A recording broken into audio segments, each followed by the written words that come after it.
Council, সেখানে এক এক সময় এক এক অথর্বকে বসানো হয়, এক একটা গাধাকে বসানো হয়েছে। এক এক গাধা এসে বসে সাংবাদিকদের বিরুদ্ধে বিভিন্ন ধরনের পদক্ষেপ নেয়। আরে ভাই, প্রেস কাউন্সিল তো সাংবাদিক বান্ধব হওয়া উচিত, সেটি হয়নি। আজকে সাংবাদিক শফিকুল ইসলাম ভাইয়ের উপরে যখন হামলা হয়েছে, সবার আগে কথা বলা উচিত ছিল বাংলাদেশ প্রেস কাউন্সিলের, সবার আগে।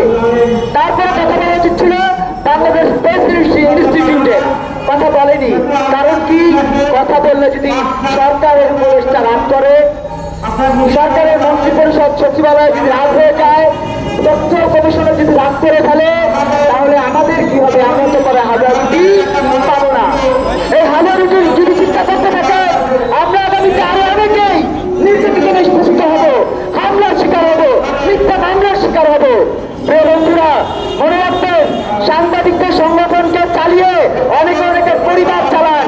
এসব বন্ধ করেন, এসব বন্ধ করার দাবিতে আজকের এই সমাবেশ।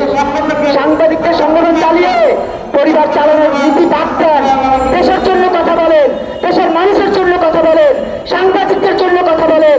তা না হলে আগামীতে আপনারা পিঠের চামড়া থাকবে না, তখন আর পরিবার চালাবেন কিভাবে? প্রিয় বন্ধুরা আমার, অনেক সাংবাদিক নেতৃবৃন্দ আছেন, তারা কথা বলবেন। অনেকে ভয় কথা বলতে চাইছেন না, ভাবছেন যদি এই ধরনের কথা বলি, কালকে যদি আমার ভিতরে একটা মামলা হয়ে যায়, আমি তো আমার সন্তানকে নিয়ে আরামে আয়েসে জীবনযাপন করতে পারবো না, নিরাপত্তা পাবো না। এই সংকট থেকে আমরা উত্তরণ চাই। শফিকুল ইসলাম ভাইয়ের উপরে হামলা এবং তার সংবাদকর্মীদের উপরে যে হামলা, সে হামলা তীব্র নিন্দা জানাচ্ছি।